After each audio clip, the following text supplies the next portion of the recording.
ऐसा अज्ञानी व्यक्ति जो अज्ञान, झूठ और फरेब का ऐसा जाल बुनता है जिसमें फंसती है वो आत्माएं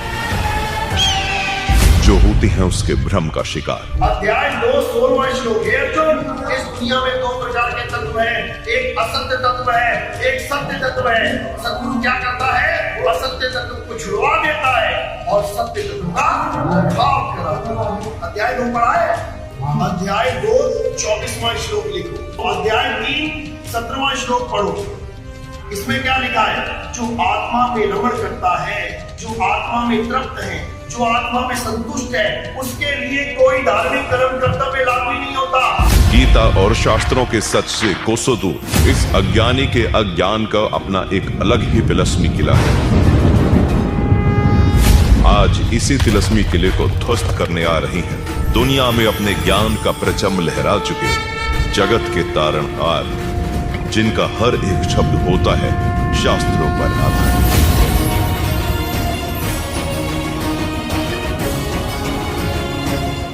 तो शास्त्र अनुकूल साधना इस विषय में इस दास रामपाल दास के अतिरिक्त कहीं पर भी उपलब्ध नहीं है। कलयुग के महाविनाशकारी दौर में भक्ति ही एकमात्र सहारा है।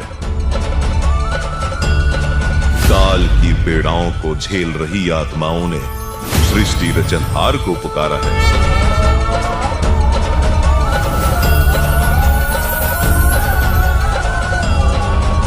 लेकर अपने तत्व ज्ञान को धरती पर आ गया है वो भगवान,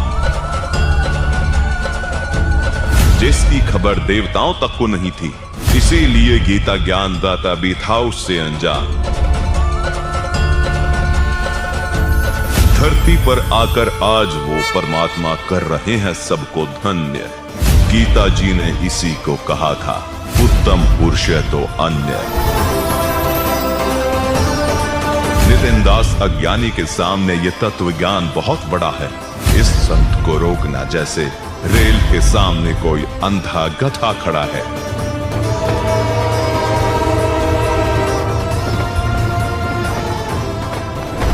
तो इस दुनिया में 2 ही तत्व हैं, सत्य और असत्य। मैं सत्य असत्य दोनों से न्यारा। बात बात पर अपने सुर बदलने वाले इस अज्ञानी को आज सत्य और असत्य की परिभाषा भी समझाएंगे।